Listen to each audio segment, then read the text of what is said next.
अस्सलामुअलैकुम students, welcome to AK coaching centre. तो last video में हमने जो है अपना जो पहला पूरा जो है मैट्रिक क्लास का जो केमिस्ट्री की नई बुक थी उसका पहला चैप्टर केमिकल इक्विलिब्रियम पूरा हम लोगों ने कंप्लीट कर लिया था। उसके अभी सिर्फ न्यूमेरिकल्स हमारे पास रह चुके हैं, छोटे कुछ क्वेश्चंस हैं, एमसीक्यूज हैं, वो तो आप खुद से भी सॉल्व कर सकते हैं, लेकिन कुछ न्यूमेरिकल्स हैं हमारे पास, वो मुझे थोड़े डिफिकल्ट लगे तो मैंने सोचा कि वो उसके लिए आपके लिए वीडियो ले आता हूँ। तो हमारे पास जो पहला न्यूमेरिकल है वो है हमारे पास dinitrogen tetra oxide N2O4 decompose into nitrogen dioxide, ठीक है, in a reversible reaction derive equilibrium constant expression to the reaction and also interpret the unit of a K C of a balance chemical equation. तो सबसे पहले हम लोगों ने क्या करना है वो बता रहा है कि डाई नाइट्रोजन टेट्रा ऑक्साइड हमारे पास N2O4 डिकम्पोज हुआ, किसमें हमारे पास NO2 में डिकम्पोज हो चुका है। तो इसमें हमारे पास सबसे पहले क्या मालूम करना है, हमारे पास इसकी इक्विलिब्रियम कांस्टेंट की एक्सप्रेशन को मालूम करना है और हमने क्या करना है इसकी यूनिट भी मालूम करनी है। तो सबसे पहले हम क्या कर लेते हैं कि इसको जो है एक हमारे पास क्या कर लेते हैं इक्वेशन की तौर पर हम लोग लिख सकते हैं। तो हमारे पास क्या है N2O4 हमारे पास ये एक डिकम्पोजिशन रिएक्शन है, तो हमने क्या लिखा N2O4 हमारे पास डिकम्पोज हो रहा है किसमें, नाइट्रोजन डाइऑक्साइड में, ठीक है। तो सबसे पहले आप ये बात याद रखिएगा, इन बैलेंस केमिकल रिएक्शन का मतलब ये होता है कि जब तक हम लोग किसी भी इक्वेशन का जो है यूनिट मालूम नहीं कर सकते, कुछ नहीं कर सकते, सबसे पहले हम लोगों ने क्या करना है इस इक्वेशन को बैलेंस करना होता है, ठीक है। बैलेंस किस तरीके से करेंगे, हमारे पास यहाँ दो नाइट्रोजन है और 4 ऑक्सीजन है, यहाँ पे हमारे पास 1 नाइट्रोजन है 2 ऑक्सीजन है। तो हमने क्या लगाना है, कुछ भी ज्यादा हम लोगों ने मुश्किल नहीं करना, कोई मुश्किल काम नहीं, हमने यहाँ सिर्फ 2 लगाना है, 2 लगाना है और हमारे पास क्या हो जाएगा, ये नाइट्रोजन भी 2 हो जाएंगे और हमारे पास जो ऑक्सीजन है ये भी 2 हो जाएगा, ठीक है। तो सबसे पहले हम लोगों ने क्या करना है, इसको इक्विलिब्रियम कांस्टेंट की एक्सप्रेशन में लिखना है, ठीक है। तो हमें पता है कि इक्विलिब्रियम कांस्टेंट की एक्सप्रेशन क्या होती है, Kc is equals to product upon reactants. तो हम ये इस तरीके से लिख सकते हैं Kc is equals to product upon reactants. हमारे पास क्या है, Kc हमारे पास क्या है, प्रोडक्ट अपॉन रिएक्टेंट्स है। अब हमारे पास यहाँ पे प्रोडक्ट क्या है, क्या लिखेंगे हम, हमारे पास N2 और इसकी पावर यहाँ पे कोफिशिएंट 2 है तो हमने इसकी पावर यहाँ 2 लगा दी, ठीक है। नीचे अगर हम देखेंगे तो हमारे पास रिएक्टेंट क्या है N2O4, ये हमारे पास क्या है रिएक्टेंट है, ठीक है। क्या हो रहा है हमारे पास, ये डिकम्पोजिशन रिएक्शन हो रहा है, ठीक है। तो सबसे पहले तो हमने इसका मतलब क्या मालूम किया कि हमने इसको किस फॉर्म में लिखा, इक्विलिब्रियम कांस्टेंट की एक्सप्रेशन में लिख दिया, ठीक है। उसके बाद अगर हम देखें तो हमारे पास इसकी यूनिट किस तरीके से फॉर्म कर सकते हैं, आप मालूम कर सकते हैं। आपको मैंने एक बात बताई थी कि अगर फॉर एग्जाम्पल हमारे पास दोनों की मोल कंसंट्रेशन सेम हो, क्या हो, दोनों की अगर मोल कंसंट्रेशन अगर हमारे पास सेम होंगी तो आपस में कैंसल आउट हो जाएगा। लेकिन अगर हम यहाँ देखें N2O4 की मोल कंसंट्रेशन 1 है, 1 लिखते नहीं है, लेकिन यहाँ पे अगर हम देखें तो NO2 की जो मोल कंसंट्रेशन है वो 2 हो चुकी है यहाँ पे। तो अब हम केस 1 हमने स्टडी आउट किया था कि अगर दोनों सेम होंगी तो वो आपस में कैंसल आउट हो जाएंगे, लेकिन यहाँ पे हमारे पास क्या है, इक्वेशंस की जो है वो आपस में सेम नहीं है। तो हमारे पास इसकी जो यूनिट होती है वो क्या होती है, Kc इज इक्वल्स टू मोल पर dm स्क्वायर, ठीक है। अब यहाँ पे हमारे पास जो प्रोडक्ट है उसके ऊपर क्या है, स्क्वायर है, तो हम लोगों ने यहाँ पे इसके ऊपर स्क्वायर लगा दिया। इसी तरीके से हम लोगों ने नीचे की एक्सप्रेशन लिखेंगे मोल अपॉन मोल पर dm स्क्वायर। अब आप ये देखेंगे हमारे पास इसको मालूम किस तरीके से करेंगे, सिंपल हम लोगों ने क्या करना है कि ये 1 है, ये यहाँ पे ये 2 है, हम लोगों ने सबसे पहले इसको ये इससे 1 से मल्टीप्लाई, ये कैंसल आउट हो जाएगा, जो हमारे पास बचेगा Kc इज इक्वल्स टू मोल पर dm इनवर्स, हमारे पास ये इसकी यूनिट आ जाएगी। दैट मीन्स कि हमारे पास यहाँ पे 2 मोल्स थे, यहाँ ऊपर 2 मोल्स थे, नीचे 1 मोल था, ये 1 मोल ऊपर के 1 मोल से कैंसल आउट हो गया और हमारे पास क्या बचा, सिर्फ 1 मोल बचा, मोल dm इनवर्स हमारे पास इसकी यूनिट आ गई। और इस तरीके से हम लोगों ने क्या कर दिया, इसको इक्विलिब्रियम कांस्टेंट की एक्सप्रेशन में इसको जाहिर भी कर दिया। तो ये हमारे पास पहला न्यूमेरिकल है। दूसरे न्यूमेरिकल की तरफ हम लोग चलते हैं। तो क्वेश्चन नंबर 2 है हमारे पास के PCl5 है हमारे पास, PCl3 है हमारे पास और क्लोरीन Cl2 है हमारे पास, आर एट इक्विलिब्रियम एट 500 के। 500 के हमारे पास एक इक्विलिब्रियम उन्होंने एक टेम्परेचर हमारे पास दिया हुआ है, ये तीन हमारे पास वैल्यूज़ उन्होंने दिए हुए हैं, PCl5, PCl3 एंड Cl2 दिया हुआ है, ठीक है। इन अ क्लोज कंटेनर ये हमारे पास एक रिएक्शन हो रहा है कंटेनर के अंदर। अब इन तीनों की कंसंट्रेशन उन्होंने हमें रिस्पेक्टिवली दी हुई है। जो PCl5 है उसकी कंसंट्रेशन है 0 पॉइंट्स की वैल्यू हमें दी हुई है 0.8 × 10⁻⁻3, ठीक है।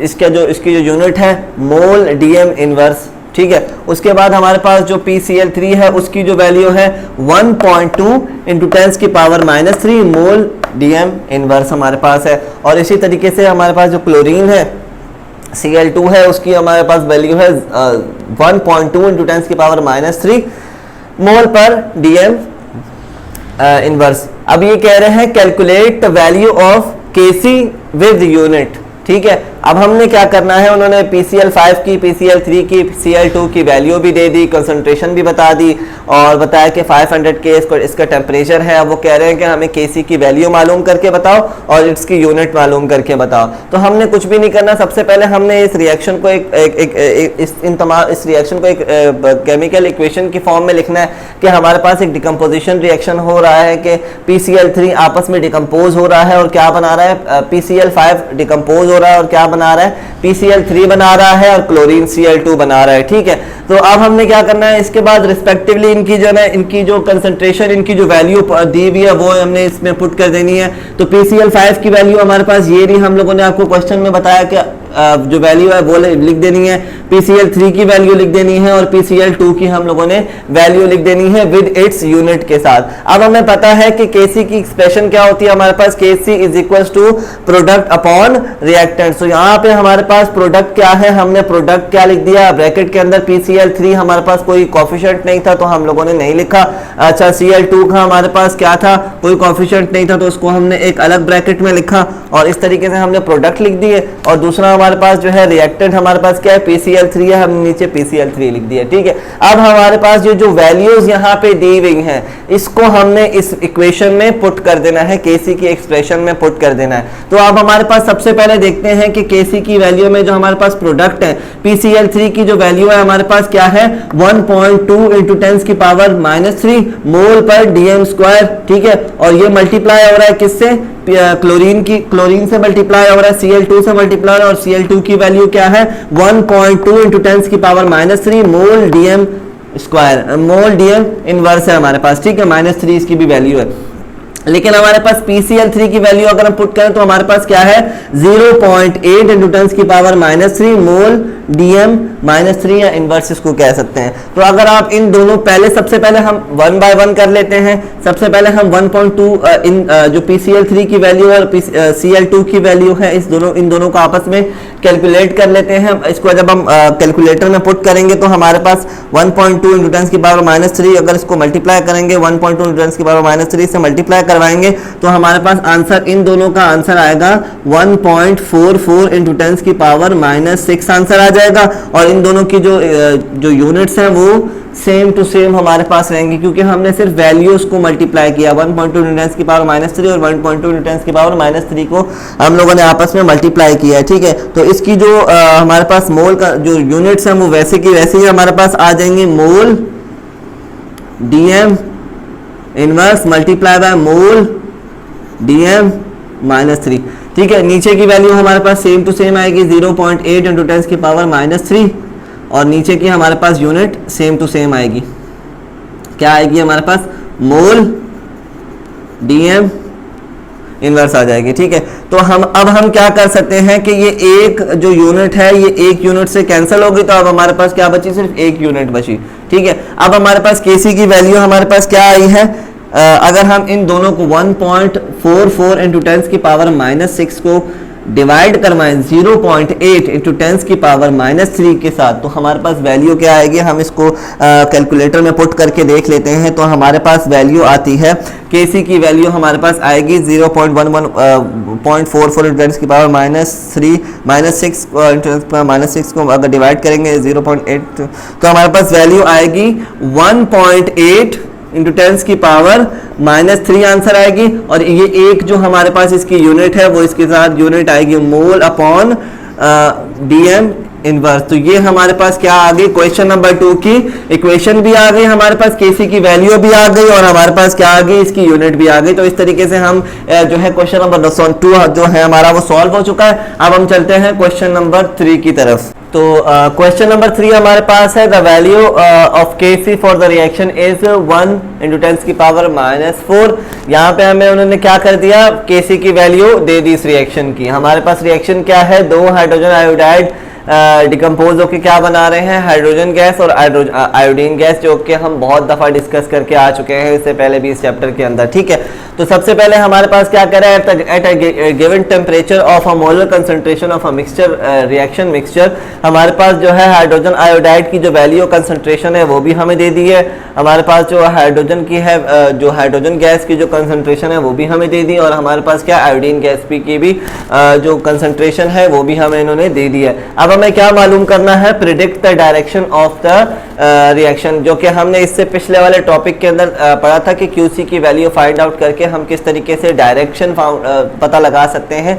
इक्विलिब्रियम पहुंचने पे से पहले हमारे पास जो रिएक्शन है उसकी जो डायरेक्शन है वो क्या है।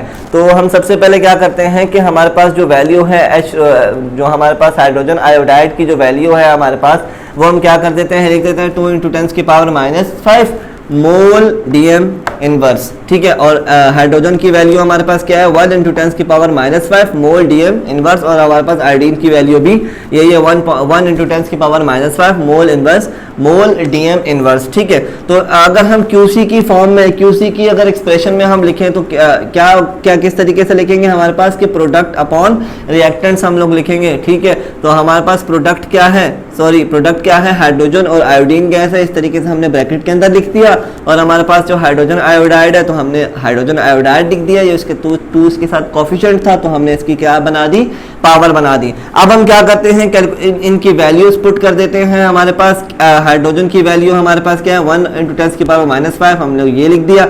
हाइड्रोजन आयोडीन की वैल्यू क्या है, 1 × 10⁻⁵ हमने ये लिख दिया। इनके साथ इनकी जो यूनिट्स थी वो भी लिख दी, और हाइड्रोजन आयोडाइड की वैल्यू भी हमने इसमें पुट कर दी। अब हमने क्या करना है कि इन दोनों वैल्यूज को आपस में मल्टीप्लाई करना है। अगर इन दोनों को आपस में आप मल्टीप्लाई करेंगे, कैलकुलेटर में पुट करेंगे, तो हमारे पास आंसर आएगा, क्यूसी की वैल्यू आएगी हमारे पास 1 × 10⁻⁻, हमारे पास आ जाएगा 10, और ये जो है हमारे पास ये भी हमारे पास सेम है, ये भी हमारे पास सेम है, तो ये हमारे पास क्या हो जाएगा, मोल डीएम इनवर्स, ये हो जाएगा क्यूब हो जाएगा, क्योंकि यहाँ पे हमारे पास 1 मोल 2 मोल, तो 2 मोल होकर हमारे पास इसकी पावर 2 हो जाएगा। ठीक है, और नीचे हमारे पास क्या वैल्यू है कि ये स्क्वायर जो है इन दोनों पर आया हुआ है, दैट मीन्स कि हमारे पास इस स्क्वायर को हम अब जब इन दोनों पे हम लोग अप्लाई करेंगे तो किस तरीके से कर सकते हैं, 2 × 10⁻⁵, ये स्क्वायर इस पे भी है,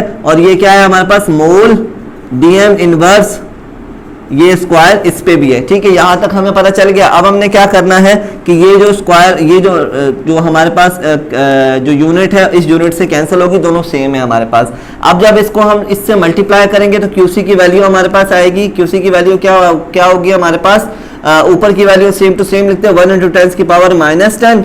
ठीक है, और नीचे जब इसको इससे मल्टीप्लाई करेंगे तो हमारे पास आंसर आएगा 4 × 10⁻⁻10 हमारे पास आंसर आ जाएगा इसका। जब हम इसको आपस में मल्टीप्लाई डिवाइड कराएंगे तो हमारे पास क्यूसी की वैल्यू क्या आएगी कि आएगी, जब इसको कैलकुलेटर में रखेंगे तो हमारे पास आंसर कुछ आएगा 1 × 10⁻⁻10 को जब डिवाइड कराएंगे 4 × 10⁻⁻10 से मल्टीप्लाई डिवाइड कराएंगे तो हमारे पास क्यूसी की वैल्यू आएगी 0.25, इसका आंसर हमारे पास आ जाएगा। यूनिट पहले ही कैंसिल हो चुकी है तो हमारे पास कोई भी यूनिट नहीं आएगी। ठीक है, ये हमारे पास इसका आंसर है। अब हमने क्या करना है, predict the direction of a reaction. आपको मैंने बताया था कि अगर क्यूसी की वैल्यू हमारे पास इस केसी की वैल्यू से बड़ी होगी तो हमारे पास जो रिएक्शन है वो क्या होगा, रिवर्स डायरेक्शन में मूव हो रहा होगा। तो अब हम देखेंगे 0.25 हमारे पास क्या है, बड़ा है किससे, 1 × 10⁻⁻4 के, क्योंकि ये -4 का यहाँ पे 10⁻⁻4 का मतलब है कि ये इस पॉइंट को